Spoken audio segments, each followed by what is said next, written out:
Phylum discuss हम कर रहे हैं जिसे हम बोलते हैं सिलेंटेटा।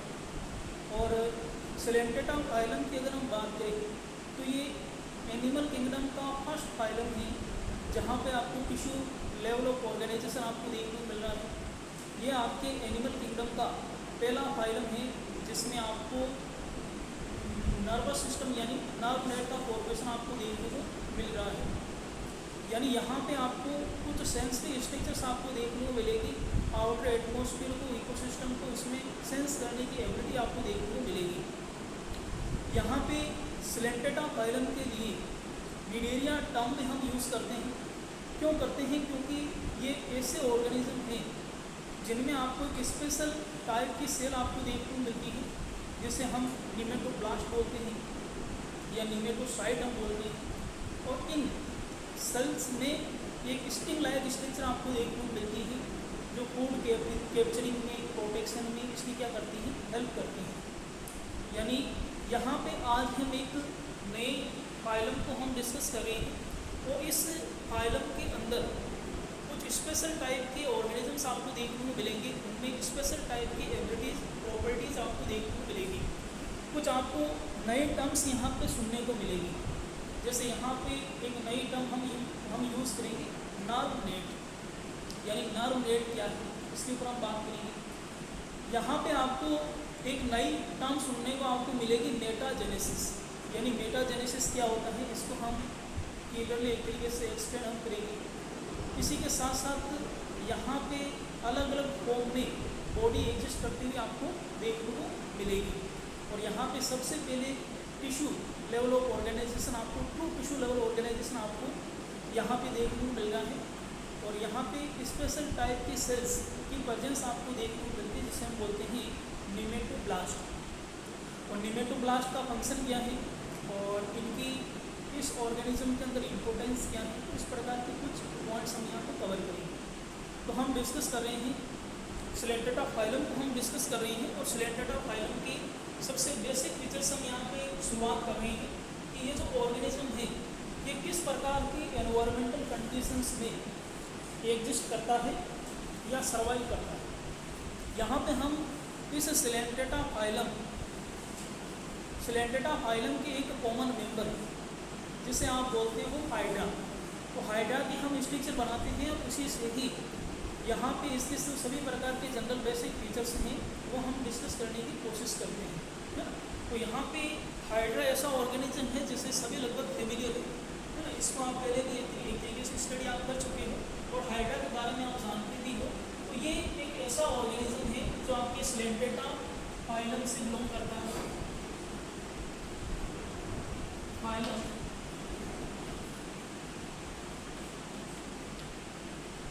सिलेंटेटा।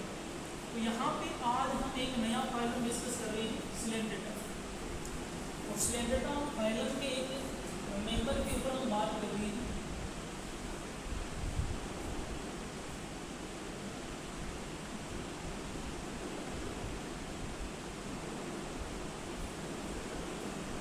इस प्रकार के ऑर्गेनिज्म इस फाइलम में आपको देखने को मिलता है जिसे हम बोलते हैं हाइड्रा। तो यहाँ पे ये जो सिलेंटेटा फाइलम है इसके मैक्सिमम जो ऑर्गेनिजम्स हैं वो ओशियनिक इकोसिस्टम कंडीशंस में क्या करते हैं, सर्वाइव करते हैं। यानी अगर हम सिलेंटेटा के मेंबर्स को अगर स्टडी हम करना चाहें तो हमें ओशियनिक इकोसिस्टम के अंदर इनको स्टडी करना पड़ेगा। यानी इस ग्रुप के जो मैक्सिमम मेंबर्स हैं वो आपको ओशंस के अंदर देखने को मिलते हैं। आपकी बोर्ड पे मैंने एक डायग्राम बनाया है और ये डायग्राम यहाँ पे हाइड्रा को रिप्रेजेंट कर रहा है। और हाइड्रा आपका ऐसा ऑर्गेनिज्म है जो फ्रेश वाटर इकोसिस्टम में एग्जिस्ट करता है। यानी यहाँ पे आपको कुछ एक्सेप्शंस आपको देखने को मिलते हैं जो आपको फ्रेश वाटर इकोसिस्टम में एग्जिस्ट करते हुए भी आपको देखने को मिलते हैं। यानी ये पॉइंट हम डिस्कस कर रहे हैं।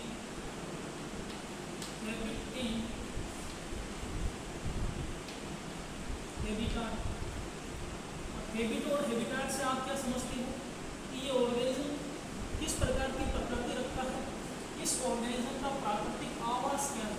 अगर इस ऑर्गेनिज्म को अगर हमें स्टडी करना है तो हम इसे कहाँ जाके एक क्या होते हैं, चांसेस ज़्यादा होते हैं।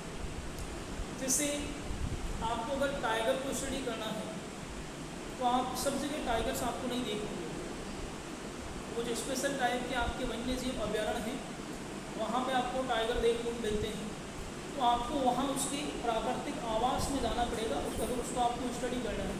तो अगर आपको सिलेंटेड्स को अगर स्टडी करना है तो ये जहाँ प्रेजेंट है वहाँ पे आपको जाना पड़ेगा और वहाँ पे इनकी एक्टिविटीज़ को आपको ऑब्जर्व करना है ना। तो यहाँ पे जब हम एक बात कर रहे हैं हैबिटेट और हैबिट के ऊपर हम बात कर रहे हैं, तो यहाँ पे हम एक पॉइंट नोट कर सकते हैं।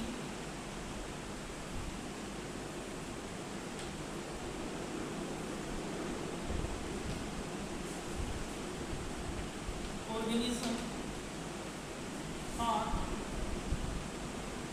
मराइन यानी ओशनिक इकोसिस्टम में एग्जिस्ट करेंगे। क्यों? Exist in fresh water. और यहाँ पे एक एग्जांपल आपको ध्यान में रखना है, हाइड्रा। हाइड्रा आपका एक ऐसा ऑर्गेनिज्म है जो फ्रेश वाटर इकोसिस्टम कंडीशंस के अंदर क्या करता है, एग्जिस्ट करता है।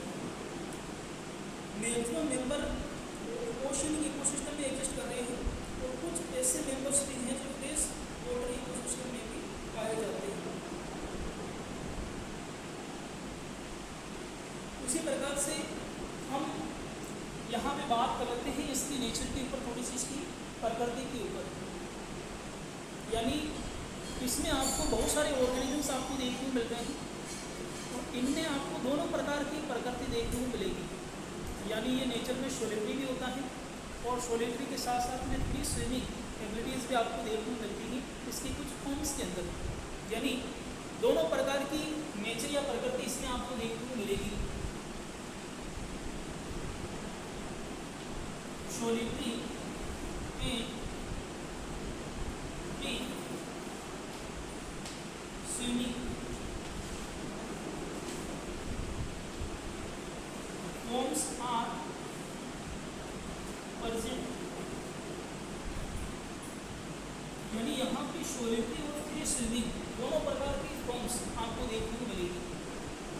कुछ फॉर्म्स इसमें ऐसे होगी जो मोटाइल होगी, एक तरीके से अपनी लोकेशन को चेंज करने में केपेबल है, फ्रीली स्विम करने में केपेबल है।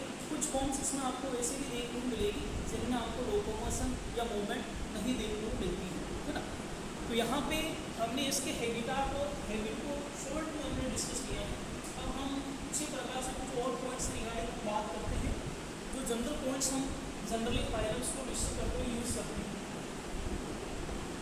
जैसे यहाँ पे हम लेवल ऑफ ऑर्गेनाइजेशन की बात कर सकते हैं। लेवल ऑफ ऑर्गेनाइजेशन, और यहाँ पे आपको टिश्यू लेवल ऑफ ऑर्गेनाइजेशन देखने को मिलता है। यानी ये दोनों यानी इसमें आपको टिश्यू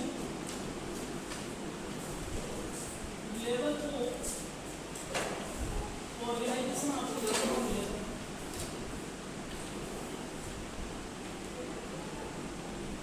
यानी ऐसे ऑर्गेनिज्म है जिनमें सबसे पहले आपको टिश्यूज का फॉर्मेशन आपको देखने को मिल रहा है, जिनमें टिश्यूज आपको देखने को मिल रहा है। इससे पहले हमने कोरिकेरा फाइलम को हमने डिस्कस किया था।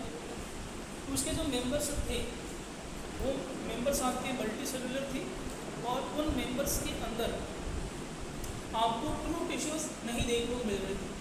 लेकिन यहाँ पे इस ऑर्गेनाइजेशन की अगर हम बात करें, सिलेंटेटा फाइलम की हम बात करें, तो इसमें आपको ट्रू टिश्यूज का आपको फॉर्मेशन देखने को मिलता है। मल्टी सेलुलर जो आपको कंडीशन देखने को मिल रही है वो यहाँ पे कॉम्पैक्टली अरेंज होकर टिश्यूज की फॉर्म में आ चुकी है।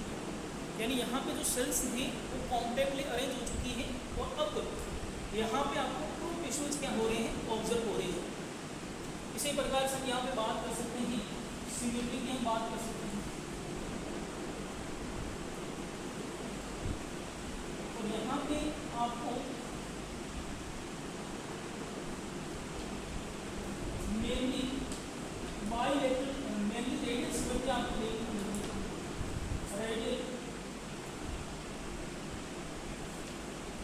सिमेट्री आपको यहाँ पे ऑब्जर्व होती है।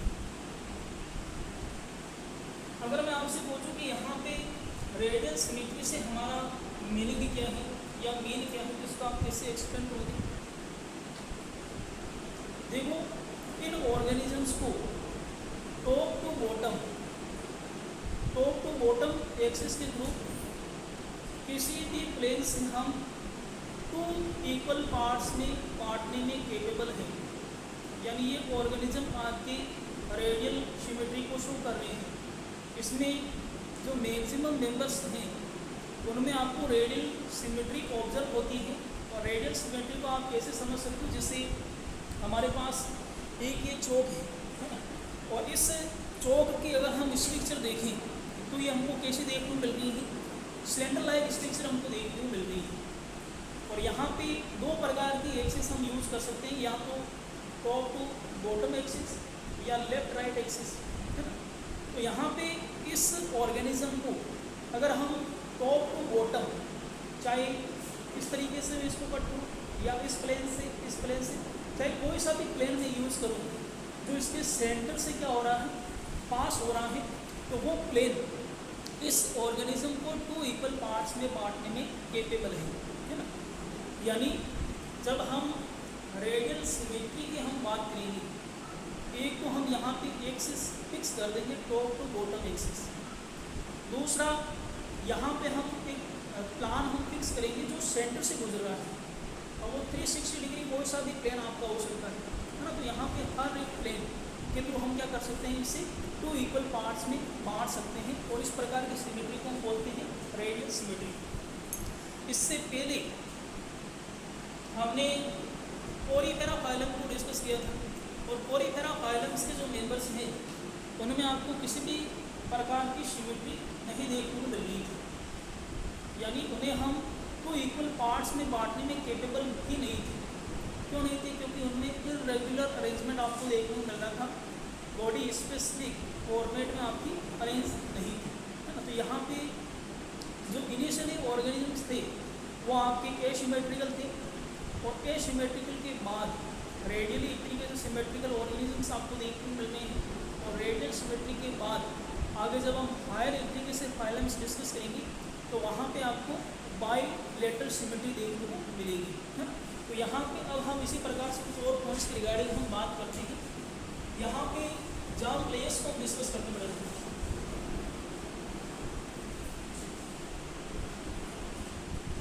एक कॉमन टर्म आपको देखने को मिलती है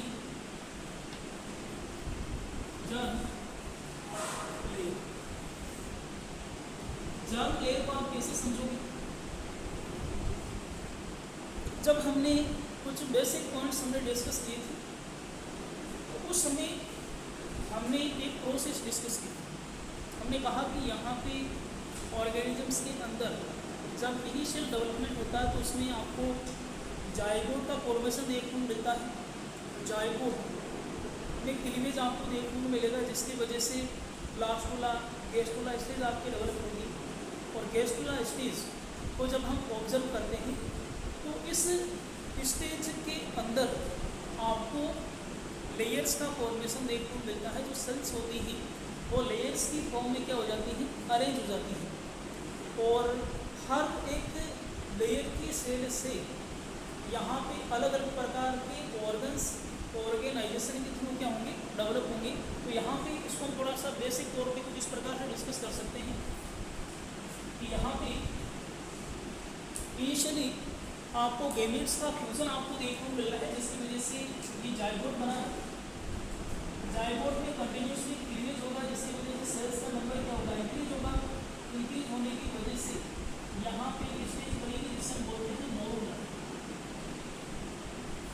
मोरोला स्टेज के बाद यहाँ पे आपकी स्टेज डेवलप होगी जिसे हम बोलते हैं ब्लास्टुला स्टेज।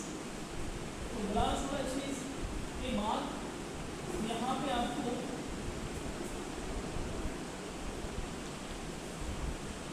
सेल का रीऑर्गेनाइजेशन आपको देखने को मिलेगा, जिसकी वजह से गैस्ट्रुला स्टेज आपकी डेवलप होगी। और गैस्ट्रुला स्टेज में आपको 2 प्रकार का अरेंजमेंट आपको देखने को मिलता है। सेल्स आपकी 2 लेयर्स की फॉर्म में अरेंज होती है,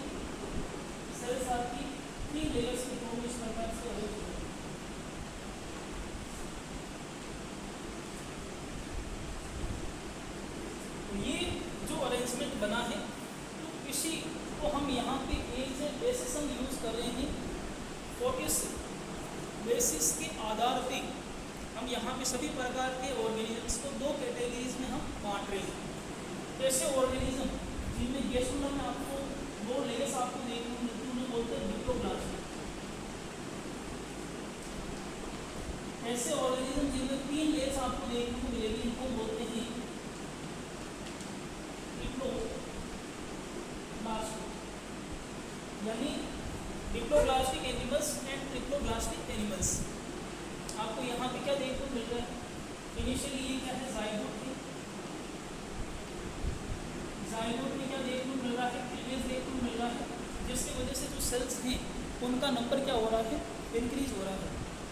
और सेल्स का नंबर इंक्रीज होने की वजह से एक सॉलिड बॉल लाइक स्ट्रक्चर बन रही है, और इस बॉल लाइक स्ट्रक्चर को हम मोरुला स्टेज हम कंसिडर करते हैं। इस मोरुला स्टेज के बाद ये जो सॉलिड बॉल है, इसमें एक केविटी डेवलप हो जाएगी, बीच में एक स्पेस बन जाएगी, है ना। जैसे आप गेंद वगैरह आपने देखी होगी, बहुत सारी ऐसी गेंद बॉल्स होती हैं जो अंदर से सॉलिड होती हैं, और कुछ ऐसी टेनिस बॉल्स वगैरह होती हैं जो अंदर से क्या होती हैं? खोखली होती हैं। तो जो मोरुला स्टेज है वो आपकी सॉलिड बॉल लाइक स्ट्रक्चर है, जिसमें अंदर सेल्स भरी हुई है, कॉम्पैक्टली पैक है। लेकिन वही जब हम बात करेंगे गेस्टुला स्टेज की, तो इस स्टेज के अंदर आपको सेल्स के बीच में स्पेस आपको देखने को मिलेगा, केविटी आपको देखने को मिलती है ना। और यहाँ पे अगर हम बात करें तो यहाँ पे इस ब्लास्टुला स्टेज के बाद, इस ब्लास्टुला स्टेज के बाद आपकी गेस्टुला स्टेज आएगी, और उस गेस्टुला स्टेज में ये जितनी सेल्स हैं, ये सारी सेल्स लेयर्स की फॉर्म में क्या हो जाएगी? अरेंज हो जाएगी। अगर मैं आपसे पूछूं कि मोरुला स्टेज और ब्लास्टुला स्टेज में क्या डिफरेंस है, तो आप कैसे बताओगे? मोरुला स्टेज में आपको नंबर ऑफ सेल्स देखने को मिल रही है, और ब्लास्टुला स्टेज में भी आपको नंबर ऑफ सेल्स देखने को मिल रही है, लेकिन मोरुला स्टेज में आपको ये सॉलिड स्ट्रक्चर है, जिसमें आपको किसी भी प्रकार की केविटी ऑब्जर्व नहीं हो रही है। लेकिन वही जब हम बात करेंगे ब्लास्टुला स्टेज की, तो इसमें बीच में एक आपको केविटी ऑब्जर्व होगी, है ना, यानी एक बीच में स्पेस आपको देखने को मिल रहा है। अब ये स्पेस मिलने की वजह से ये सेल्स फ्रीली मूवमेंट करने में क्या है? कैपेबल है, और जाहिर सी बात, अब ये फ्रीली मूवमेंट कर सकती है, तो ये जिस प्रकार से अरेंज होना चाहिए वैसे क्या हो सकती है? अरेंज हो सकती है। तो यहाँ पे इनिशियली जो लोअर फाइलम्स हैं उनमें हमको इस प्रकार से अरेंजमेंट के थ्रू 2 लेयर्स का हमको फॉर्मेशन देखने को मिलेगा, और हायर फाइलम्स के अंदर 3 लेयर्स के फॉर्म में आपकी ये सेल्स क्या हो जाएगी? अरेंज हो जाएगी। तो यहाँ पे आपको जो 2 लेयर्स देखने को मिल रही है, इनको बोलते हैं एक्टोडर्म और एंडोडर्म। लेकिन यहाँ पे ट्रिप्लोब्लास्टिक ऑर्गेनिजम्स के अंदर आपको एक्टोडर्म, मेसोडर्म और एंडोडर्म, यानी 3 लेयर आपको देखने को मिलेगी, एक्टो, मेसो, एंडो। तो उन ऑर्गेनिजम्स को हम बोलेंगे ट्रिप्लोब्लास्टिक ऑर्गेनिजम्स। और जिन ऑर्गेनिजम्स में आपको सिर्फ 2 ही लेयर्स का आपको फॉर्मेशन देखने को मिल रहा है, तो सभी ऑर्गेनिजम्स को बोलते हैं डिप्लोब्लास्टिक ऑर्गेनिजम्स। तो यहाँ पर हम एक फाइलम डिस्कस कर रहे हैं, फाइलम सिलेंटेटा, और यहाँ पे जर्म लेयर का जो अरेंजमेंट आपको देखने को मिल रहा है वो आपको देखने को मिल रहा है डिप्लोब्लास्टिक। तो यहाँ पे 2 प्रकार की जर्म लेयर आपको देखने को मिल रही है, एक होती है एक्टोडर्म, एक होती है एंडोडर्म। और इन दोनों लेयर्स के बीच में एक आपको स्पेस देखने को मिलता है, जिसमें फ्लूइड भरा हुआ रहता है, जिसमें बोलते हैं मीसोग्लिया। मीसोग्लिया आपका क्या है? नॉन सेलुलर रीजन है।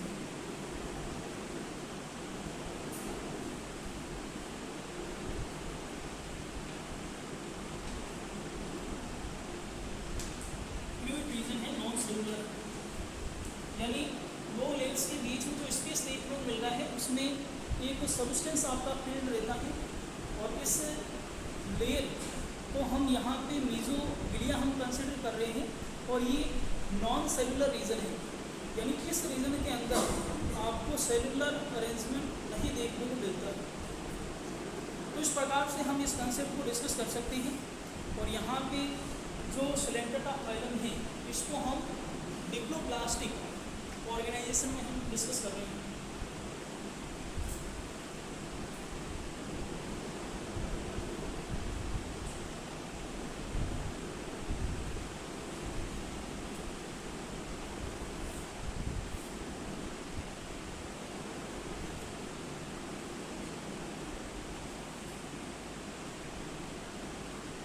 यहाँ पर अगर हम बात करें, दिख रहा सब, अब हम इसी प्रकार से कुछ और पॉइंट्स रिगार्डिंग हम बात करते हैं। यहाँ पे इस ऑर्गेनिज्म की जो बॉडी है वो आपको दो अलग अलग फॉर्म में वेरी करती हुई आपको देखने को मिलेगी। यानी हम यहाँ पे बॉडी फॉर्म्स रिगार्डिंग हम बात कर रहे हैं, बॉडी फॉर्म को हम डिस्कस कर रहे हैं।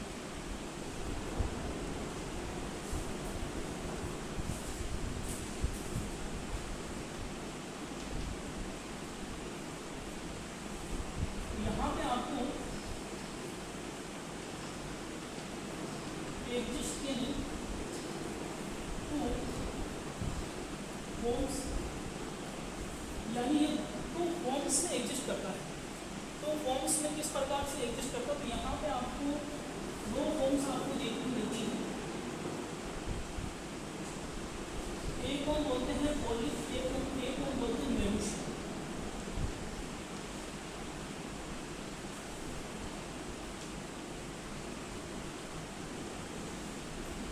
यानी इस ऑर्गेनिज्म की बॉडी को अगर हम ऑब्जर्व करेंगे तो उसमें दो फॉर्म्स आपको देखने को मिलेगी, पॉलिप फॉर्म्स और मेडूसा फॉर्म। पॉलिप फॉर्म होती है, ये कैसी होती है, ये ससाइड होती है। ये यहाँ पर मेडूसा फॉर्म कैसी होती है, स्विमिंग होती है। पॉलिप फॉर्म की अगर हम बात करें तो ये आपकी एक तरीके से एक डांस की स्ट्रक्चर होती है।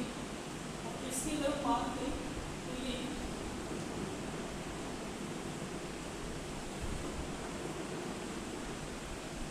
अम्ब्रेला लाइक स्ट्रक्चर होती है। इसकी अगर हम बात करें तो इसमें आपको एसेक्सुअल या नॉन स्लेवरिकल हम बोल सकते हैं। यहाँ पे सेक्सुअल रिप्रोडक्शन आपको देखने को मिलेगा, कहीं आपको सेक्सुअल रिप्रोडक्शन ओपन होगा इस फॉर्म के अंदर। यानी यहाँ पे स्लेंट्रेटा की बॉडी दो फॉर्म्स में वेरी करती हुई आपको देखने को मिल रही है। एक फॉर्म आपकी पॉलिप फॉर्म है, दूसरी मेडूसा फॉर्म। पॉलिप फॉर्म है वो आपकी ससाइल है, मेडूसा अपनी स्विमिंग की एबिलिटी रख रही है। इसी प्रकार से यहाँ पे जो पॉलिप फॉर्म है वो ब्रांच सिलेंड्रिकल स्ट्रक्चर है। मेडूसा की अगर बात की थी आपकी अम्ब्रेला लाइक स्ट्रक्चर है, जैसे आपने छतरी देखी थी। ये जो मेडूसा है ये छतरी जैसा ऑर्गेनिज्म है। आपने छतरी देखी तो बरसात में आप यूज़ करते हैं, उसी प्रकार की स्ट्रक्चर आपको उसकी देखने को मिलेगी। और यहाँ पे पॉलिप के अंदर सिर्फ आपको एसेक्सुअल मोड ऑफ रिप्रोडक्शन आपको देखने को मिलेगी।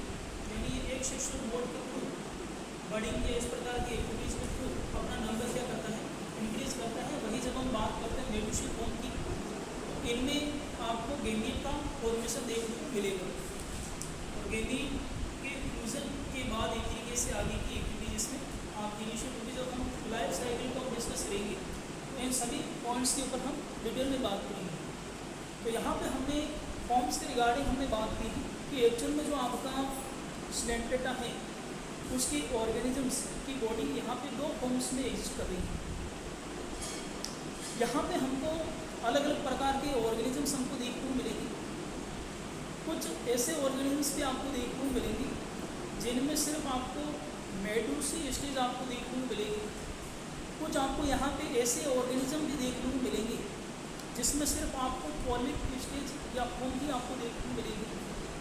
और यहाँ पे कुछ ऐसे मेंबर्स भी हैं जिनके लाइफ साइकिल में पॉलिप और मेडुसा जो स्टेज हैं वो आपको अल्टरनेट मैनर में रिपीट होते हुए आपको देखने को मिलती है। तो यहाँ पे आगे इसी प्रकार के कुछ पॉइंट्स हम डिस्कस करेंगे जब हम मेटा स्टेजेस को हम डिस्कस करेंगे। जिस प्रकार से हमने स्पॉन्ज के अंदर जो कैविटी देखने को मिली थी उसको हमने स्पोन्जियोसील कहा था, इसी प्रकार से यहाँ पे सिलेंट्रेटा ग्रुप के जो मेंबर्स हैं, ऑर्गेनिजम्स हैं, इनकी बॉडी के अंदर जो आपको कैविटी या जो स्पेस आपको देखने को मिल रहा है उसके लिए एक स्पेसिफिक टर्म हम यूज़ करते हैं, गैस्ट्रोवेस्कुलर कैविटी। और गैस्ट्रोवेस्कुलर कैविटी की अगर हम बात करें तो यहाँ पे उसके कुछ फीचर्स आपको देखने को मिल रहे हैं। फीचर्स क्या है? उसमें एनस और माउथ लाइन स्ट्रक्चर्स नहीं होती, उसमें सिंगल ओपनिंग आपको देखने को मिलेगी। और ये ऐसे कैविटी हैं जिसमें आपको फूड का डाइजेशन भी देखने को मिलता है ना, लिमिटेड फूड का डाइजेशन यहाँ पे आपको देखने को मिलता है। इससे पहले हमने जो ग्रुप डिस्कस किया था वो ग्रुप हमने डिस्कस किया था पोरीफेरा, और पोरीफेरा ग्रुप के अंदर बताओ आपको किस प्रकार का डाइजेशन देखने को मिल रहा था पोरीफेरा ग्रुप के मेंबर्स के अंदर। पोरीफेरा ग्रुप के मेंबर्स के अंदर इंट्रा सेलुलर डाइजेशन हमको देखने को मिलता है, लेकिन यहाँ पे आपको इंट्रा और एक्स्ट्रा दोनों प्रकार का डाइजेशन आपको देखने को मिलेगा। और यहाँ पे ये जो गैस्ट्रोवेस्कुलर कैविटी है ये एक्स्ट्रा सेलुलर डाइजेशन में यहाँ पे क्या करती है, हेल्प करती है, मदद करती है। तो हम यहाँ पे बात कर रहे हैं एक कैविटी के ऊपर हम बात कर रहे हैं, इसे हम बोलते हैं gastrovascular cavity. Gastrovascular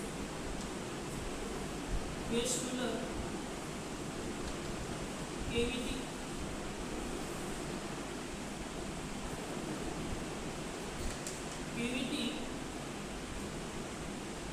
present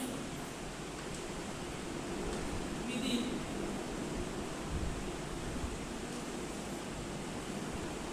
coelenterates. Coelenterates के अंदर जो कैविटी प्रेजेंट है उसे हम गैस्ट्रोवेस्कुलर कैविटी हम बोल रहे हैं। तो यहाँ पे अगर हम बात करें तो यहाँ पे इसके फंक्शन की अगर हम बात करें तो यहाँ पे एक्स्ट्रा सेलुलर डाइजेशन आपको देखने को मिलेगा। इसी के साथ साथ यहाँ पे एक पॉइंट हम डिस्कस करते हैं, same opening for mouth and anus, यानी यहाँ पे दो सेपरेट स्ट्रक्चर्स आपको ही देखने को मिलती है, माउथ और एनस। एक ही ओपनिंग होती है, उसकी कोई हम एक तरीके से यहाँ पे माउथ हम कंसिडर कर रहे हैं और उसी को ही हम यहाँ पे एनस हम कंसिडर कर रहे हैं। यानी इस ऑर्गेनिज्म के अंदर माउथ या एनस इस प्रकार के स्ट्रक्चर्स आपको ऑब्जर्व नहीं होती है। यानी कोई भी मटेरियल इस ऑर्गेनिज्म की गैस्ट्रोवेस्कुलर कैविटी में एंटर कर रहा है तो जिस पाथ से वो एंटर कर रहा है उसी पाथ से वो क्या होता है, वापस एक साइड होता है। जैसे अभी हम इस लेब की हम बात करें तो इस लेब में अगर एक ही दरवाज़ा है तो जिस दरवाजे से हम इसमें एंटर करेंगे उसी दरवाजे से वापस बाहर निकलेंगे। ये तो नहीं है कि छत फाड़ के ऊपर से निकल जाएंगे या दीवार तोड़ के इधर से निकल जाएंगे। तो जहाँ पर आपका पर्टिकुलर स्पेस है वहीं से हम क्या होंगे, वापस एक तरीके से एक साइड होकर जहाँ से हम एंटर करेंगे, है ना। उसी प्रकार से यहाँ पर भी आपको सिंगल ही ओपनिंग देखने को मिल रही है, उसी से ही एक तरीके से आपको एंट्री देखने को मिल रही है और उसी से ही आपको एक साइड देखने को मिल रहा है। जैसे देखो छोटा सा हम डायग्राम बनाते हैं और उससे इसके स्ट्रक्चर को हम समझते हैं। अभी हमने एक सिंपल ऑर्गेनिज्म डिस्कस किया था जिससे हमने हाइड्रा बोला और उसकी हम इस प्रकार से सेल से कटिंग हम करते हैं।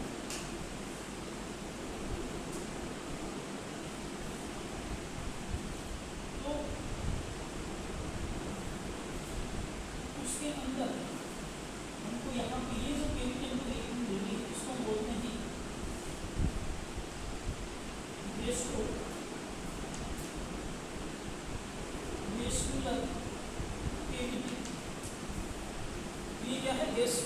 सेलुलर केविटी है और लिमिटेड यहाँ पे एक्स्ट्रा सेलुलर डाइजेशन आपको देखने को मिल रहा है। इसमें सिर्फ ये सिंगल ओपनिंग है, यहीं से एक तरीके से आपका फूड वगैरह या वाटर वगैरह एंटर करता है और यहीं से क्या होता है एक साइड होता है।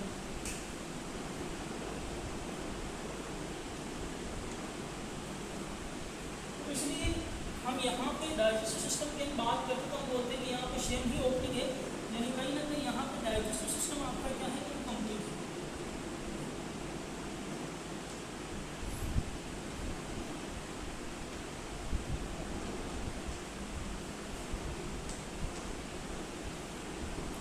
कहीं ना कहीं एक तरीके से आगे के जो सिस्टम्स हैं वो बनना शुरू हो चुके हैं, है ना।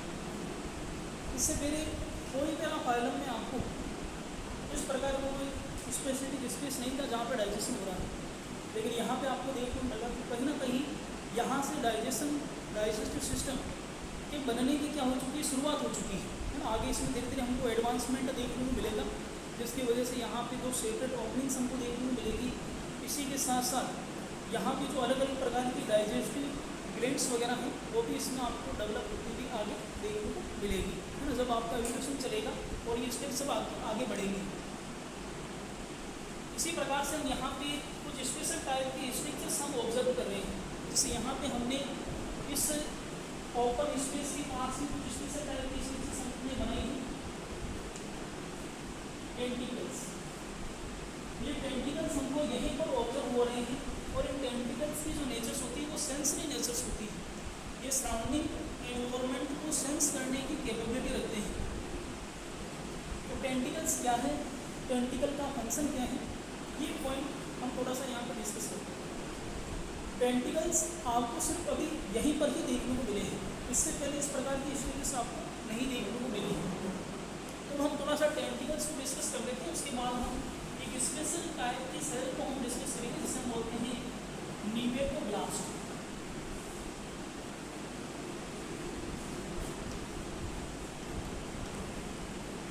टेंटिकल्स की अगर हम बात करें तो क्या होती है, सेंसरी स्ट्रक्चर होती है, हेल्प इन को कैप्चरिंग, फूड कैप्चरिंग में हेल्प करती है। उसी के साथ साथ में ये है हेल्प इन लिमिटेड मूवमेंट, यानी मूवमेंट में भी एक तरीके से क्या करती है, हेल्प करती है। ये कुछ पॉइंट्स आपको ध्यान में रखना। टेंटिकल्स क्या है, तो ये जो हमने इसके टेंटिकल रीजन के ऊपर कुछ ब्रांच लाइक स्ट्रक्चर्स हमने बनाई है, ये क्या है टेंटिकल्स। जैसे अगर हम इस ओपनिंग को, इस सिलेंटेटा की ओपनिंग हम अगर कंसिडर करें तो इस ओपनिंग के चारों सराउंडिंग में इस प्रकार के स्ट्रक्चर्स आपको देखने को मिलती हैं, और ये जो स्ट्रक्चर्स हैं ये यहाँ पे हम टेंटिकल्स इनको कंसिडर कर रहे हैं। और टेंटिकल्स की नेचर की अगर हम बात करें तो इनकी नेचर आपको देखने को मिल रही है सेंसरी नेचर, यानी सराउंडिंग एनवायरनमेंट में जो भी एक्टिविटीज हो रही है उसको ये सेंस करने में केपेबल है। और उसी के साथ साथ ये कुछ जो फूड पार्टिकल्स वगैरह हैं उनको इंगल्फ करने में, निगलने में एक तरीके से क्या करेंगे, यहाँ पे इस ऑर्गेनिज्म की मदद करेगी ये स्ट्रक्चर्स। इसी प्रकार से हम एक स्पेशल टाइप की सेल्स को डिस्कस कर रहे हैं जो सिलेंटेटा फाइलम का कैरेक्टरिस्टिक फीचर है, यानी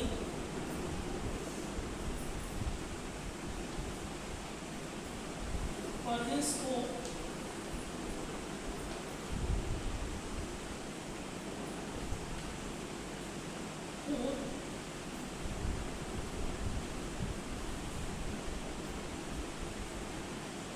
इस प्रकार की सेल्स आपको एनिमल किंगडम में और कहीं भी नहीं देखने को मिलेगी। इससे पहले हमने कोरिफेरा फाइलम के अंदर कोइनोसाइट सेल्स, पिनेकोसाइट सेल्स, इस प्रकार की सेल्स हमने डिस्कस की थी। तो वो जो सेल्स हैं वो सेल्स आपकी कोरिफेरा फाइलम का कैरेक्टरिस्टिक फीचर रिप्रेजेंट कर रही थी। और यहाँ पे ये जो आपको सेल्स देखने को मिल रही हैं जिन्हें हम बोल रहे हैं नीटोब्लास्ट सेल या निमेटोसाइड सेल्स, ये सेल्स आपके सिलेंटेटा फाइलम का कैरेक्टरिस्टिक फीचर है। क्यों है और इन सेल की स्ट्रक्चर किस प्रकार की होती है और इन सेल्स का फंक्शन क्या है, तो ये सारे पॉइंट्स हम यहाँ पे वन बाय वन हम डिस्कस करेंगे। तो देखो यहाँ पे निमेटोसाइड्स एंड नीडोब्लास्ट सेल्स की हम बात करें तो यही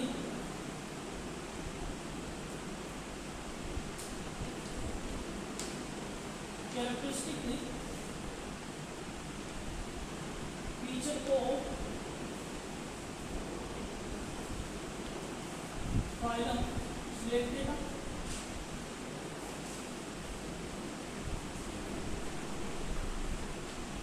यानी फाइलम सिलेक्टेड का एक कैरेक्टरिस्टिक फीचर है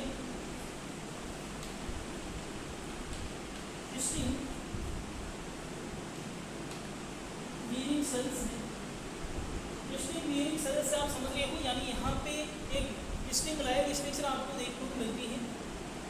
जैसे आपने मछली पकड़ने का कांटा आपने देखा होगा है ना, मूवीज़ वगैरह में या कहीं एक तरीके से वीडियोज़ वगैरह में, जिसमें वो क्या करते हैं, एक नुकीला एक तरीके से स्ट्रक्चर होती है, कांटे लाइक स्ट्रक्चर होती है, और उस नुकीले स्ट्रक्चर में वो मांस का टुकड़ा क्या करते हैं, उसमें क्रेप करते हैं, उसको क्या करते हैं, पानी में फेंकते हैं। तो जो छोटी छोटी मछलियाँ होती हैं उसको एज ए फूड कंज्यूम करती है। वो कांटा क्या होता है, उनकी गले के अंदर, उनके थ्रोट में क्या होता है, अटक जाता है, फंस जाता है, और फिर वो क्या करता है, उसको खींचता है, तो उसके साथ वो क्या आ जाती है, मछली की एक तरीके से बाहर आ जाती है। तो इसी प्रकार से यहाँ पे ये जो नेमेटोसाइड या ये जो नीडोब्लास्ट है, उसकी जो फंक्शनिंग मैकेनिज्म है ये लगभग उसी तरीके से ही काम करती है। यानी इस ऑर्गेनिज्म के सराउंडिंग में या इस ऑर्गेनिज्म के आसपास जब कोई भी छोटा ऑर्गेनिज्म आता है तो ये अपने इस नीडोब्लास्ट सेल को क्या करती है, एक्सटेंड करती है, स्टिंग होती है। स्टिंग होने के बाद इसमें जो एक तरीके से न्यूक्लियर स्टिक्स आपको देखने को मिल रही है, ये जाके उस छोटे ऑर्गेनिज्म की बॉडी को पेनिट्रेट करती है, पेनिट्रेट करके उसको क्या कर देती है, ये डिस्ट्रॉय कर देती है, एक तरीके से उसको खत्म कर देती है, पैरालाइज कर देती है। यानी इसमें आपको जो स्टिंग लाइक स्ट्रक्चर देखने को मिल रही है उसकी पॉइजनस नेचर होती है, और एक बार किसी ऑर्गेनिज्म की बॉडी में अगर वो पेनिट्रेट कर जाता है तो उस कंडीशन में वो ऑर्गेनिज्म क्या हो जाता है, पैरालाइज हो जाता है, फिर उसमें मूवमेंट करने की, भगने की एबिलिटी आपको नहीं देखने को मिलेगी, और फिर उस ऑर्गेनिज्म को ये क्या करेगा, एनगल्फ करेगा और अपनी जो फूड रिक्वायरमेंट्स हैं उनको ये क्या करेगा, पूरा करेगा। इसी के साथ साथ फूड कैप्चरिंग के अलावा ये यहाँ पे कुछ अदर फंक्शंस को परफॉर्म करने में भी केपेबल है। यानी इस ऑर्गेनिज्म को डिफेंस भी ये करता है। डिफेंस यानी सराउंडिंग में कोई दूसरा ऑर्गेनिज्म आ रहा है तो वो इसको एज ए फूड कंज्यूम ना कर ले, इसको भी इंश्योर करता है। तो जैसे इसके सराउंडिंग में कोई दूसरा ऑर्गेनिज्म आता है तो ये अपने नीडोब्लास्ट सेल्स की हेल्प से क्या कर सकता है, उसको डिफेंस ये कर सकता है। तो यहाँ पे इस प्रकार के कुछ इसके फंक्शंस आपको देखने को मिल रहे हैं, तो इसके ऊपर थोड़ी सी बात कर लेते हैं फंक्शंस की। सबसे जो प्राइमरी फंक्शन है वो फूड कैप्चरिंग आपको देखने को मिल रही है। फूड को कैप्चर करना इसका प्राइमरी फंक्शन है। उसके अलावा ये डिफेंस का काम भी करता है, यानी इसको ऑर्गेनिज्म को क्या करता है, प्रोटेक्ट करता है, डिफेंस करता है, प्रोवाइड करवाती है। और इसकी स्ट्रक्चर की अगर हम बात करें तो ये कुछ इस प्रकार की सेल्स होती है।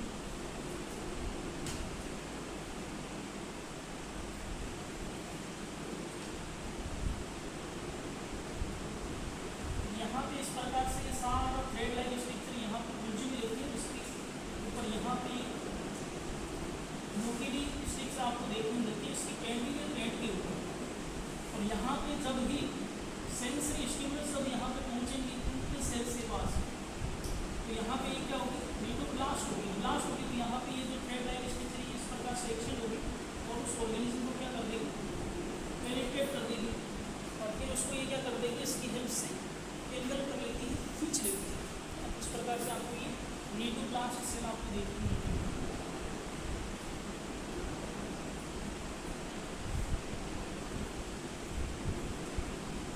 यानी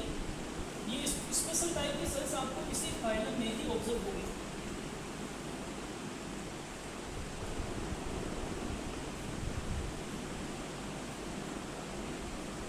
यानी जैसे हमने बहुत सारी स्प्रिंग टॉयज आपने देखी होंगी, अगर हम उसको ऐसे सप्रेस करते हैं तो वो छोटा सा एक तरीके से स्ट्रक्चर बन जाता है, जैसे ही उसको रिलीज करते हैं एकदम से वो क्या करता है, एक्सटेंड करता है ना। इसी प्रकार से यहाँ पे ये सारा स्ट्रिंग जो है एक छोटे से स्पेस के अंदर क्या है, कोयल है, लेकिन जैसे इस सेल को स्टिमुलस मिलेगा तो ये क्या करेगी, यहाँ से इसको क्या कर देगी, एक्सटेंड कर देगी और उस ऑर्गेनिज्म की बॉडी को क्या करेगा, पेनिट्रेट करेगा। तो ये फूड को कैप्चर करने के लिए इसको यूज़ कर रही है, उसके साथ साथ डिफेंस के लिए इसको ये क्या करती है, यूज़ करती है। अब हम एक पॉइंट डिस्कस कर रहे हैं, यहाँ पे हम थोड़ा सा डाइजेशन को समझ लेते हैं। डाइजेशन आपको यहाँ पे दो प्रकार का देखने को मिलेगा।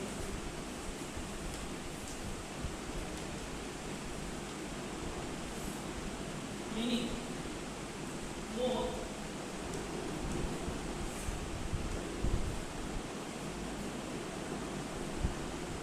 extracellular in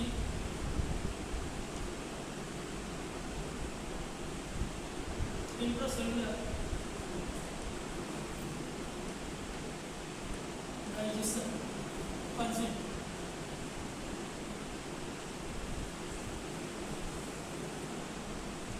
आप यहाँ पे आपके सामने दो टर्म्स हैं, एक है एक्स्ट्रा सेलुलर डाइजेशन, एक है इंट्रा सेलुलर डाइजेशन। डाइजेशन आप समझ लीजिए, फूड के जो कॉम्प्लेक्स मॉलिक्यूल्स हैं उनको हम सिंपल फॉर्म में हम कन्वर्ट कर रहे हैं ताकि उनको हम एनर्जी रिलीज करवाने के लिए या एनर्जी प्रोड्यूस करने के लिए उनको हम यूज़ कर सकें, है ना। तो यहाँ पे आपको इंट्रा सेलुलर और एक्स्ट्रा सेलुलर दोनों प्रकार का डाइजेशन आपको देखने को मिलता है। इंट्रा सेलुलर डाइजेशन में क्या होता है, जैसे आपने अमीबा की स्ट्रक्चर आपने देखी होगी या अमीबा में आपने मोड ऑफ न्यूट्रिशन आपने देखा होगा, तो उसमें क्या होता है, उसमें अमीबा अपने आप में एक यूनिसेलुलर ऑर्गेनिज्म है, वो फूड को क्या करेगा, इंगल करेगा। इंगल करने के बाद उसकी सेल में आपको देखने को मिलते हैं लाइसोसोम। उस लाइसोसोम के साथ में उस फूड की वेक्यूल को वो क्या करता है, फ्यूज़ करता है।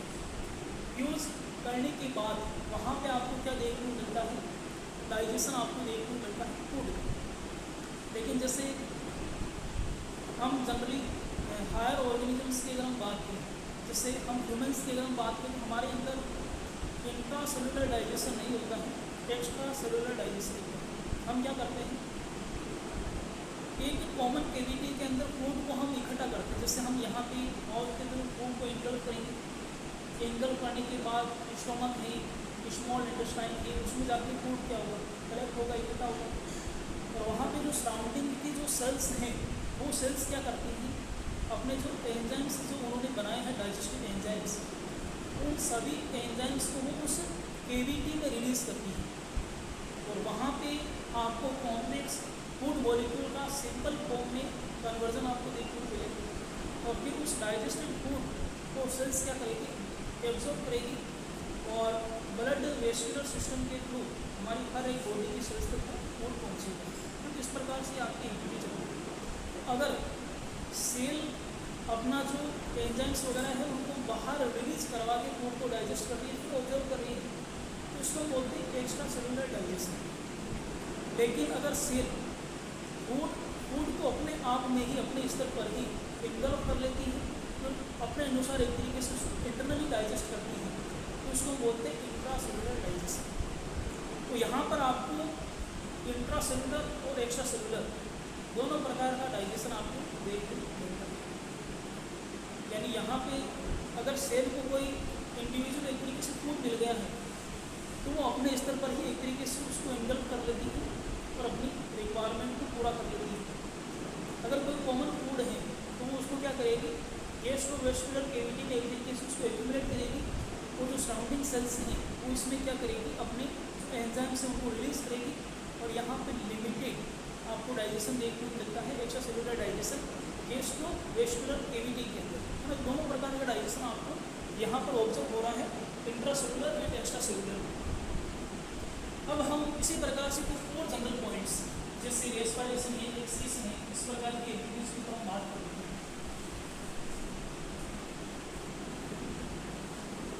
ये सारी लोअर ऑर्गेनिजम्स हैं, इनमें चाहे हम रेस्पिरेशन की हम बात करें, एक्सक्रीशन की हम बात करें, इस प्रकार की एक्टिविटीज के लिए यहाँ पे आपको कोई स्पेशल टाइप की स्ट्रक्चर्स नहीं देखने को मिलेगी, यानी रेस्पिरेशन है, एक्सक्रीशन है, तो सभी एक्टिविटीज आपकी by the process of diffusion complete होती है, आपको देखने को मिलती है। और यहाँ पे वाया जनरल बॉडी सर्फेस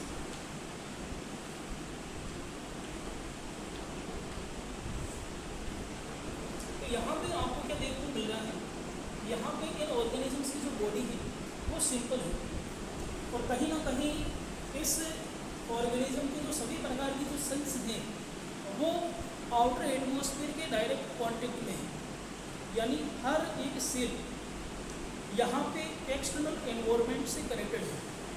जो आउटर सेल्स हैं वो तो डायरेक्ट ओशनिक इकोसिस्टम में जो आपको वाटर देखने को मिले उसके कांटेक्ट में, जो इंटरनल सेल्स हैं वो वेस्कुलर कैविटी में भी एक तरीके से आपको वाटर का फ्लो आपको देखने को मिलता है, वाटर की एंट्री आपको देखने को मिलती है।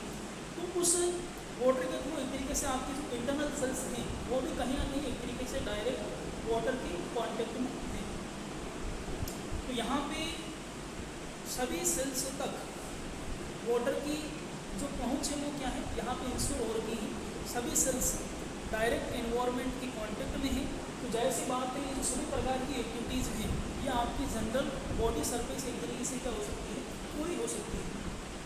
जैसे हमने इससे पहले लोअर ऑर्गेनिजम्स हमने डिस्कस किया, हमने कहा कि एक यूनिसेलुलर ऑर्गेनिज्म है, उसमें चाहे रेस्पिरेशन की हम बात करें, चाहे एक्सक्रीशन की हम बात करें, तो ये सभी प्रकार की एक्टिविटीज उसकी जनरल बॉडी सरफेस के थ्रू क्या हो रही है, पूरी हो रही है। यहाँ पे हमने कोरीफेरा फाइलम को हमने डिस्कस किया था, तो उसमें भी हमने यही बात की थी। और स्लेंटेटा फाइलम के अंदर भी एक तरीके से आपको यही सेम एक्टिविटीज आपको देखने को मिलेगी। कैसे देखने को मिलती है, तो थोड़ा सा हम डिस्कस कर रहे थे। जैसे यहाँ पे ये कोई सेल, तो ये सेल अगर डायरेक्ट एक्वस एनवायरनमेंट के कॉन्टेक्ट में है, तो इस एक्वस एनवायरनमेंट के अंदर आपको पता है ऑक्सीजन प्रेजेंट है, अंदर ऑक्सीजन की कॉन्सेंट्रेशन क्या है, कम है, बाहर ज़्यादा है। एक प्रोसेस आपको देखने को मिलती है डिफ्यूजन। डिफ्यूजन में क्या होता है, जो मॉलिक्यूल्स होते हैं वो अपनी हाई कॉन्सेंट्रेशन, यानी जहाँ उनकी मात्रा ज़्यादा है वहाँ से कम की हो क्या करेंगे, मूवमेंट करेंगे। इस प्रोसेस को बोलते हैं डिफ्यूजन। तो यहाँ पे डिफ्यूजन के थ्रू रेस्पिरेशन और एक्सक्रीशन दोनों प्रकार की एक्टिविटीज आपकी यहाँ पे क्या होगी, कंप्लीट होगी। तो रेस्पिरेशन में हम जनरली यही डिस्कस करते हैं, एक्सचेंज ऑफ गैसेस। हमने एक पॉइंट डिस्कस किया था कि यहाँ पे ऑर्गेनिजम्स को अगर ज़्यादा एनर्जी डेवलप करनी है, ज़्यादा एनर्जी अगर उसे बनानी है, तो उसे जो रेस्पिरेशन करना होगा वो एरोबिक रेस्पिरेशन करवाना होगा। अगर हम फूड के मॉलिक्यूल्स को ऑक्सीजन की अगर एब्सेंस में हम तोड़ते हैं, तो उस कंडीशन में वहाँ पे जो एनर्जी बनती है वो कम बनती है। लेकिन इन्हीं फूड के मॉलिक्यूल्स को अगर हम ऑक्सीजन की प्रेजेंस में तोड़ते हैं तो हमें ज़्यादा एनर्जी मिलती है। इस वजह से हम क्या कर रहे हैं, यहाँ पे रेस्पिरेशन को परफॉर्म कर रहे हैं ताकि ज़्यादा एनर्जी बने, क्योंकि सभी प्रकार की सेल्स को एक तरीके से एनर्जी की रिक्वायरमेंट होती है। तो सेल्स ये चाहती है कि मैक्सिमम से मैक्सिमम एक तरीके से उनमें एनर्जी बने, वो ऑक्सीजन को क्या करती है, कंज्यूम करती है और अपने रेस्पिरेशन की प्रोसेस में उसे क्या करती है, यूज़ करती है। तो यहाँ पे ये जो रेस्पिरेशन है ये जनरल बॉडी सरफेस के थ्रू हो जाएगी। बाहर एनवायरनमेंट में ऑक्सीजन की क्या है, अधिकता है, सेल्स ऑक्सीजन को यूज़ करते हैं, तो यहाँ पे ऑक्सीजन की आपको हमेशा कमी देखने को मिलेगी। तो ऑक्सीजन हमेशा बाहर से इस ऑर्गेनिज्म के अंदर एंटर करेगी।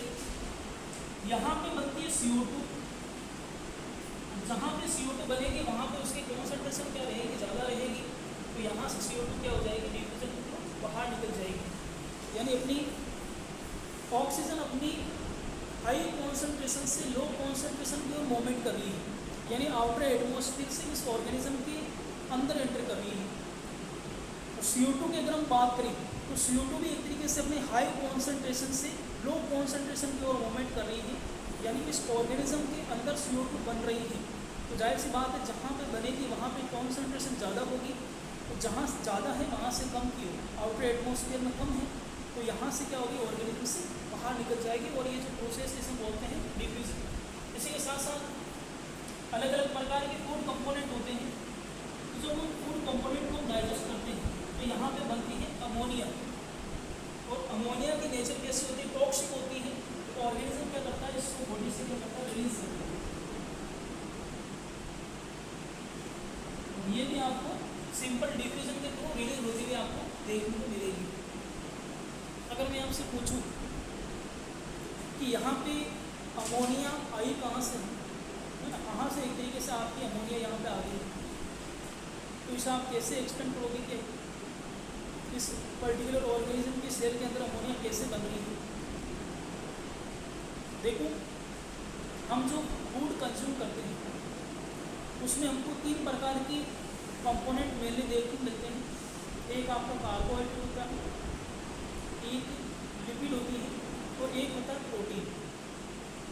तो प्रोटीन कंपोनेंट को जब हम डाइजेस्ट करते हैं तो उस कंडीशन में, उस सिचुएशन में अमोनिया बनती है। और जब हम लिपिड या एक तरीके से कार्बोहाइड्रेट को जब हम डाइजेस्ट करते हैं तो उस कंडीशन में CO2 बनती है और वाटर बनता है। तो वाटर को सेल अपनी मेटाबॉलिक एक्टिविटीज़ के लिए यूज़ कर लेती है, उसकी नेचर टॉक्सिक नहीं है। CO2 को हम सिंपल रेस्पिरेशन के थ्रू बॉडी से क्या कर दे रहे हैं, बाहर रिलीज हम कर दे रहे हैं। लेकिन जब हम बात करते हैं अमोनिया की, तो अमोनिया की जो नेचर है वो कैसी है, टॉक्सिक है। और अमोनिया कब बनता है, अमोनिया बनता है जब प्रोटीन कंपोनेंट को हम डाइजेस्ट करते हैं, यानी हमारे फूड के अंदर जो प्रोटीन वाला कंपोनेंट है, जब वो कंपोनेंट डाइजेस्ट होगा तो उस कंडीशन में अमोनिया बनेगी। और अमोनिया हमारे सेल्स के लिए, ऑर्गेनिजम्स के लिए क्या है, टॉक्सिक नेचर रखती है, क्योंकि ये हमारी जो एक स्पेसिफिक इंटरनल पीएच होती है, उस पीएच को ये क्या करती है, डिस्टर्ब करती है। आगे आप पढ़ोगे, बहुत सारे एंजाइम्स होते हैं और अलग अलग एंजाइम अलग अलग पीएच के ऊपर क्या करते हैं, काम करते हैं। जैसे हम एज एग्जाम्पल अगर हम समझें तो जैसे हम डाइजेस्टिव सिस्टम में हम बात करते हैं, स्टोमक की जो पीएच है वो आपकी एसिडिक होती है। स्मॉल इंटेस्टाइन की जो पीएच होती है वो आपकी बेसिक होती है। तो स्टोमक के अंदर जो एंजाइम काम कर रहे हैं वो एसिडिक पीएच के ऊपर काम कर रहे हैं। इसी प्रकार से स्मॉल इंटेस्टाइन के अंदर जो आपके एंजाइम काम कर रहे हैं वो बेसिक पीएच के ऊपर काम कर रहे हैं। इसी प्रकार से हमारी सेल के अंदर भी, ऑर्गेनिज्म की सेल के अंदर भी बहुत सारे एंजाइम्स होते हैं और वो सारे एंजाइम्स एक स्पेसिफिक पीएच के ऊपर काम करते हैं। और जब अमोनिया की कॉन्सेंट्रेशन बढ़ेगी तो सेल की पीएच क्या होगी, चेंज होगी। और सेल की पीएच के चेंज होने की वजह से उस सेल की क्या होगी, जो नॉर्मल एक्टिविटीज़ है वो क्या होगी, प्रभावित होगी। तो सेल ही कोशिश करेगी कि इस टॉक्सिक कंपोनेंट को हम क्या कर दें, बाहर रिलीज कर दें, ताकि हम इसकी टॉक्सिसिटी से हम क्या जाए, बच सकें, है ना। तो यहाँ पे क्या देखने को मिलता है आपको, सिंपल डिफ्यूजन के थ्रू जो अमोनिया अंदर बनी है, बाहर एनवायरनमेंट में अमोनिया नहीं है, तो ये क्या करेगी, यहाँ से अपनी हाई कॉन्सेंट्रेशन से लो कॉन्सेंट्रेशन की ओर, यानी डिफ्यूजन की प्रोसेस को मूवमेंट करेगी और ऑर्गेनिज्म से क्या हो जाएगी, बाहर एक तरीके से रिलीज हो जाएगी, है ना। तो यहाँ पे रेस्पिरेशन है, एक्सक्रीशन है, तो ये सभी प्रकार की एक्टिविटीज आपको जनरल बॉडी सरफेस के थ्रू कंप्लीट होती हुई इस प्रकार से देखने को मिलती है। अब इसी में ही एक हम इम्पोर्टेंट पॉइंट डिस्कस कर रहे हैं, नर्व नेट।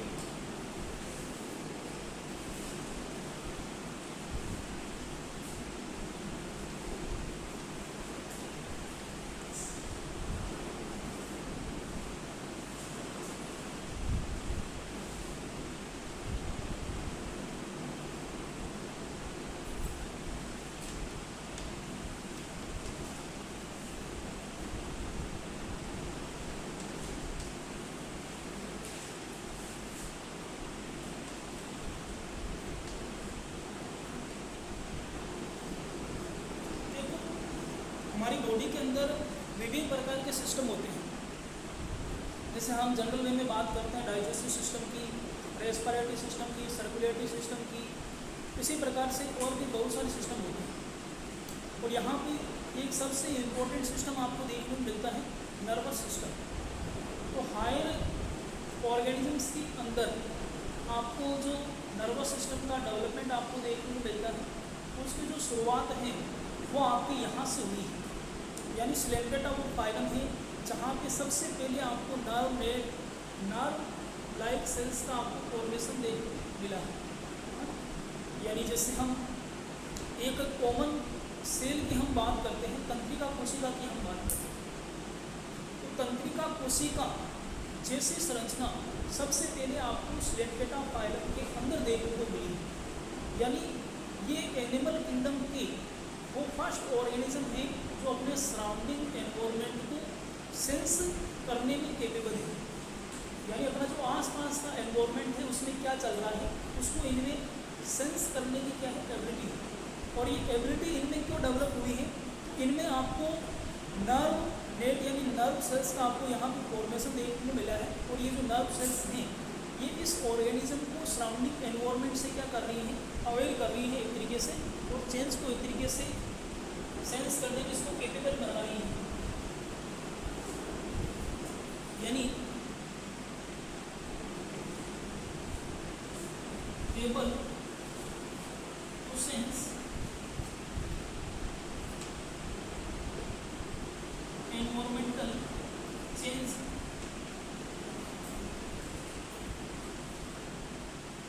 यानी एनवायरमेंटल चेंज को सेंस करने की इस ऑर्गेनिज्म को क्या बना रही है, केपेबल बना रही है। और यहाँ पे नर्व नेट या नर्व लाइक स्ट्रक्चर जो आपको देखने को मिल रही है प्रेजेंट इन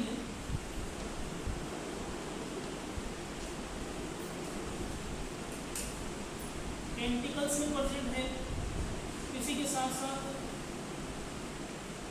नीटोप्लास्ट सेल में प्रेजेंट है, और इसी के साथ साथ अगर हम बात करें तो यह आपकी स्टेटोसिस्ट में प्रेजेंट है। तो ये सारी क्या है सेंसरी स्ट्रक्चर्स में। हमने कहा कि नीटोप्लास्ट सेल एक्टिवेट होती है, कब एक्टिवेट होती है? उसमें एक्टिवेट होने की कैपेबिलिटी है, यानी वो सराउंडिंग में चेंज को सेंस करने में कैपेबल है, तभी वो एक्टिवेट होगी। और उनमें ये जो एक्टिवेट होने की एबिलिटी आपको देखने को मिल रही है वो इन सेल्स की प्रेजेंस की वजह से ही देखने को मिल रही है।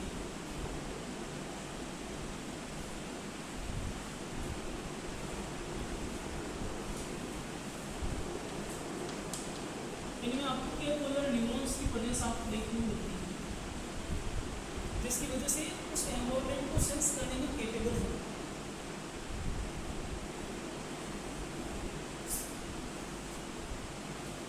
इसी प्रकार से एक जनरल पॉइंट हम और कवर कर ले रहे हैं। यहाँ पे हम बात करते हैं रिप्रोडक्शन की, यानी ये ऑर्गेनिज्म अपना नंबर कैसे इंक्रीज करता है।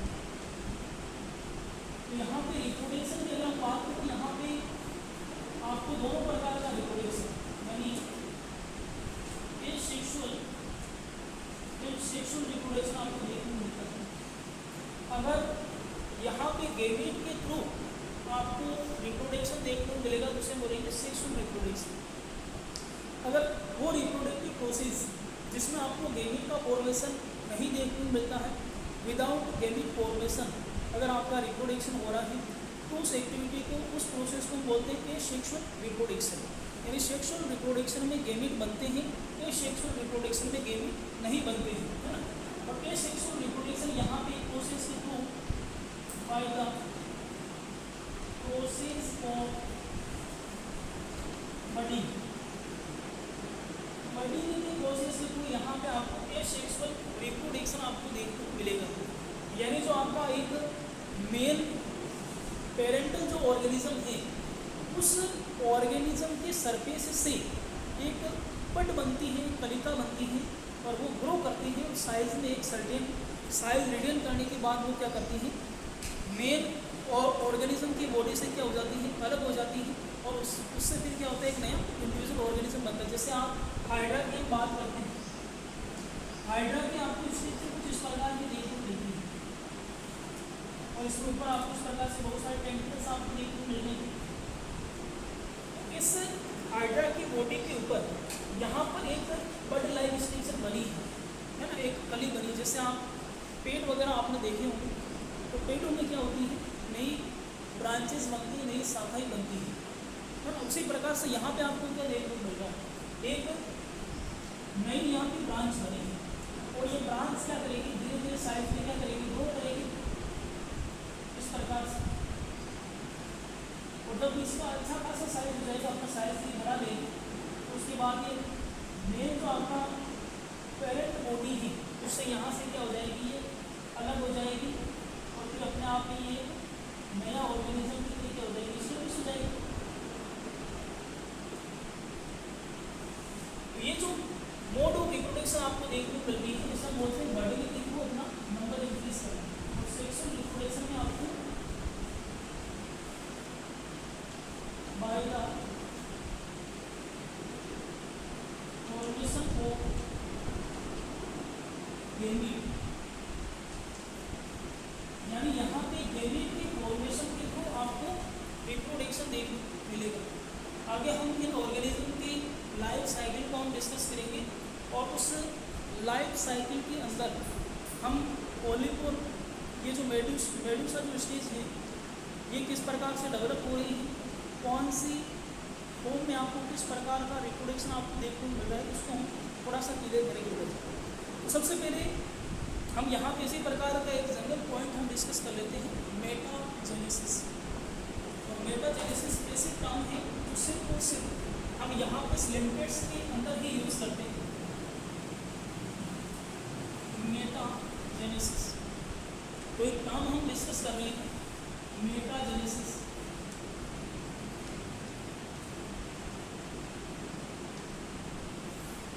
तो मेटाजेनेसिस को आप कैसे डिफाइन कर सकते हो, किसे बोल सकते हैं, अल्टरेशन ऑफ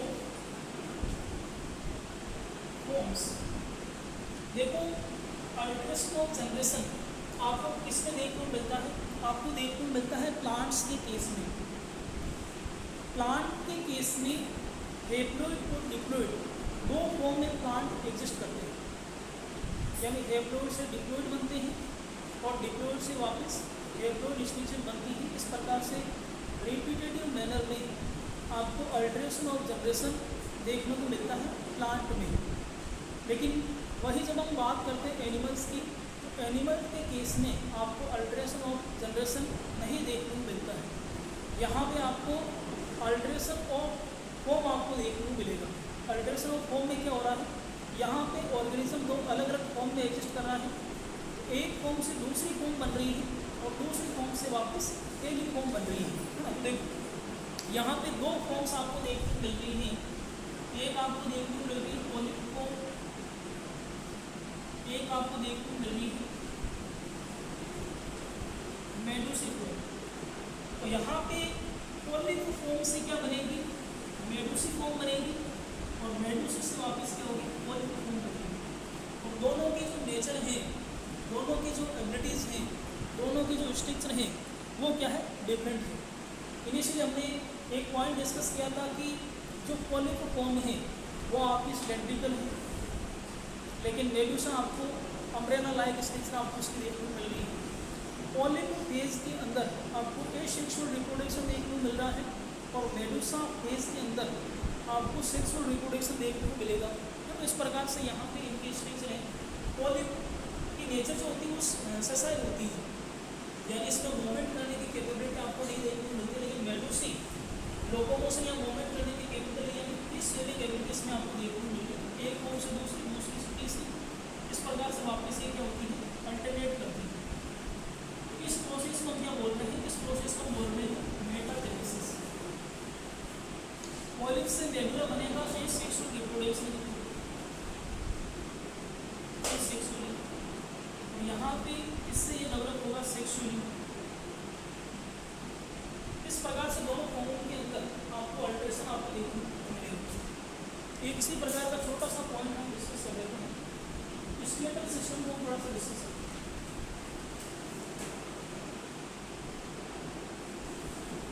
हैं। स्केलेटल सिस्टम की अगर हम बात करें तो इसमें आपको केपीके सिस्टम का आपको देखने को मिलेगा।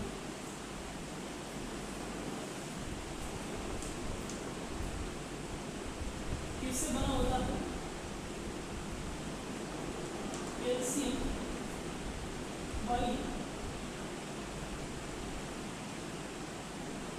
कार्बोनेट का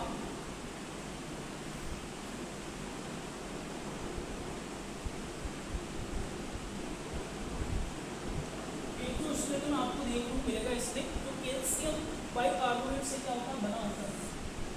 और इसके लिए हम टर्म यूज करते हैं नॉन केस कोरल। और ये कोरल क्या करता है? Formation of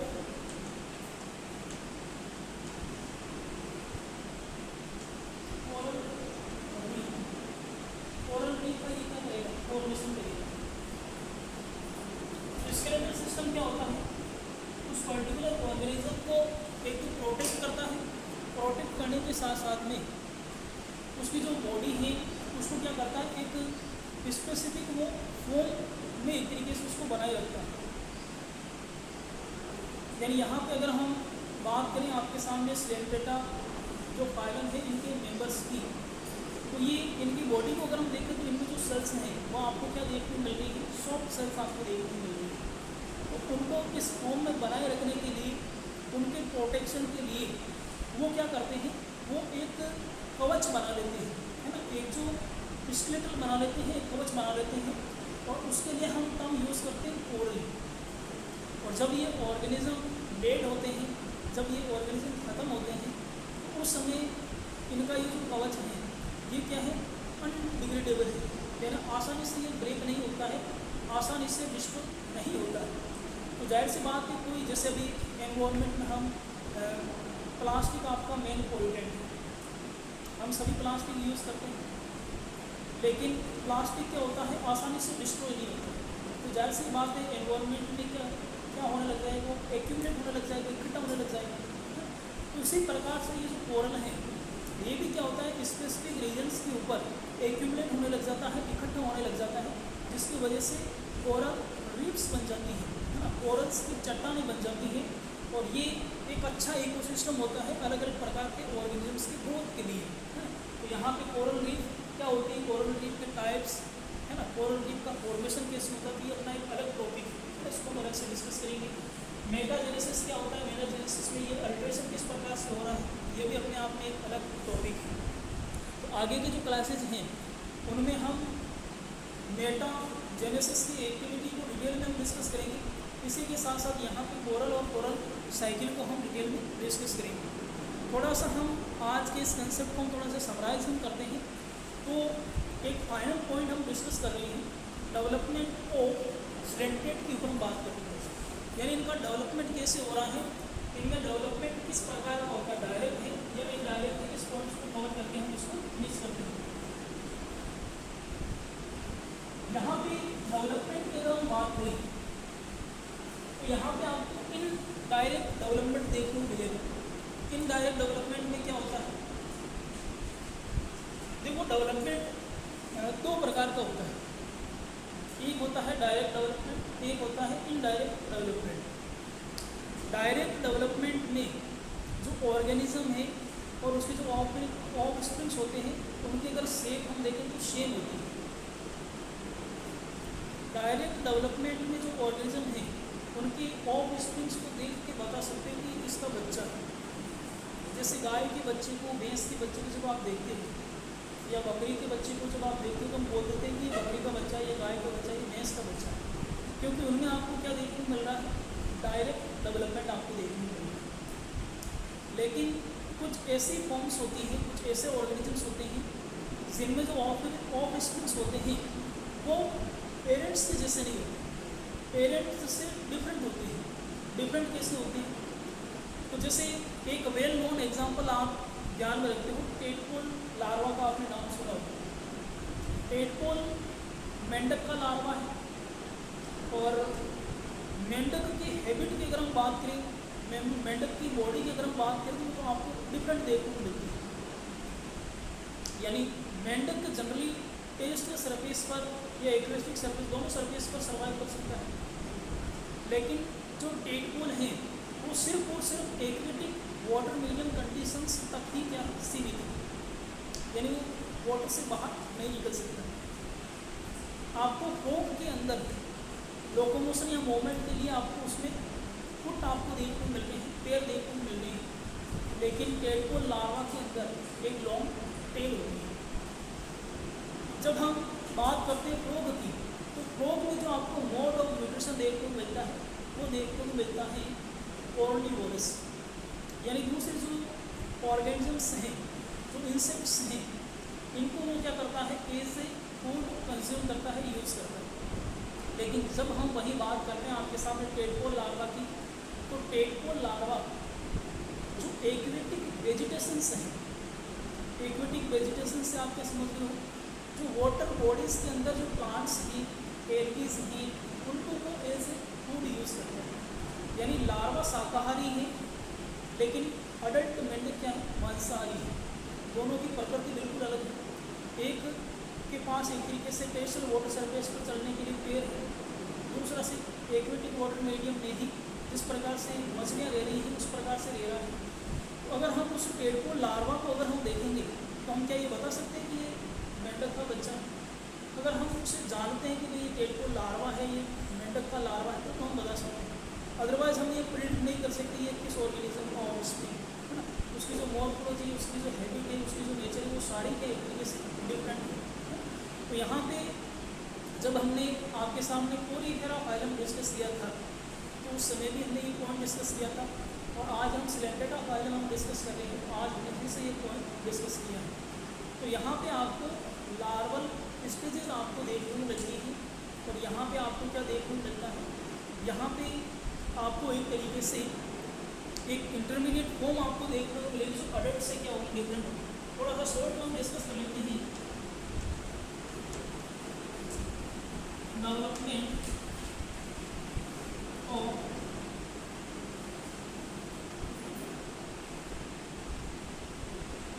coelenterates.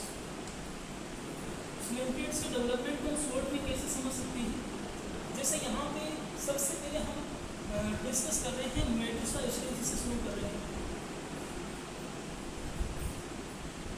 तो आपको पता है मेडुसा जो फॉर्म होती है ये दो फॉर्म में एग्जिस्ट करता है। एक इसमें मेल फॉर्म आपको देखने को मिलेगी, एक इसमें फीमेल फॉर्म आपको देखने को मिलेगी, एक मेल फॉर्म होती है।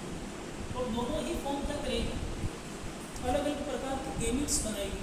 थोड़ा सा इसको लाइन डायग्राम के तौर पर ड्रॉ हम करते हैं। यानी इसमें आपको एक मेल फॉर्म देखने को मिल रही है, एक फीमेल फॉर्म आपको देखने को मिल रही है। और ये जो ऑर्गेनिज्म है ये इस प्रकार से अम्ब्रेला शेप का ऑर्गेनिज्म होता है।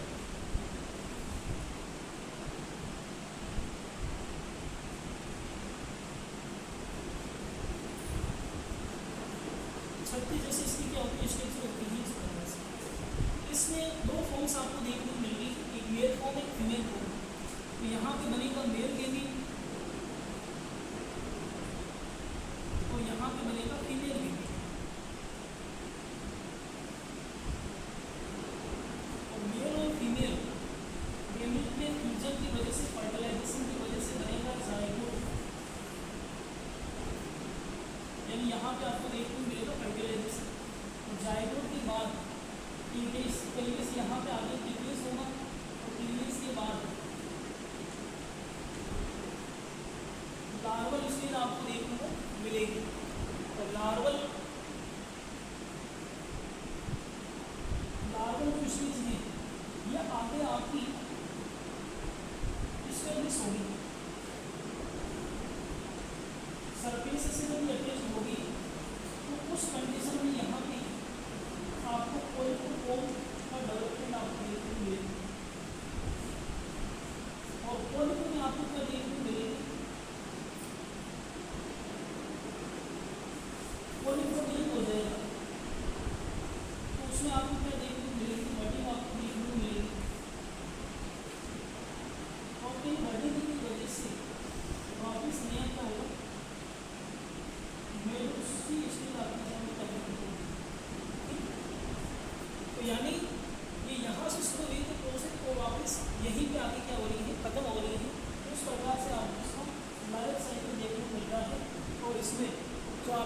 मेडूसा है और पोलिप जो फॉर्म है, दोनों में इस प्रकार से आपको अल्ट्रेशन आपको देखने को मिल रहा है।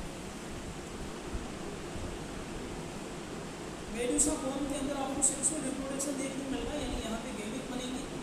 और जब हम बात करते हैं एसेक्सुअल फॉर्म यानी पोलिप की हम बात करते हैं, तो यहाँ पे पहले पोलिप साइज में ग्रो करेगा।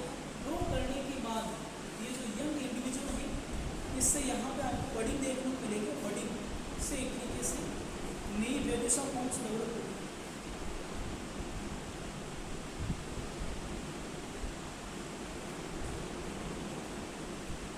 और यहाँ पे ये जो लार्वा आपको देखने को मिल रहा है, इसे बोलते हैं प्लेनुला लार्वा।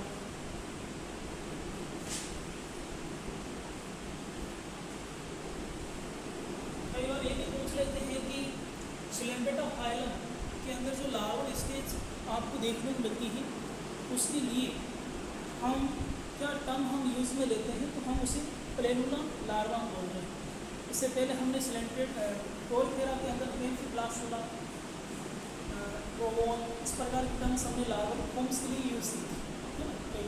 तो ये कुछ लार्वल फॉर्म्स होती है जो आपको स्पेशल टाइप की इंडिविजुअल्स में, स्पेशल टाइप की फाइलम्स में आपको देखने को मिलती है। तो आज के लिए हम यही कवर करेंगे। इसके बाद हम जो मेटाजेनेसिस है या इसी प्रकार से हमने एक कोरल या कोरल रीफ का जो आपका कंसेप्ट है, उसको डिटेल में हम डिस्कस करेंगे और इस कंसेप्ट को हम आगे लेके चलेंगे। तो आज के लिए हम यहीं पे एक तरीके से स्टे लेते हैं।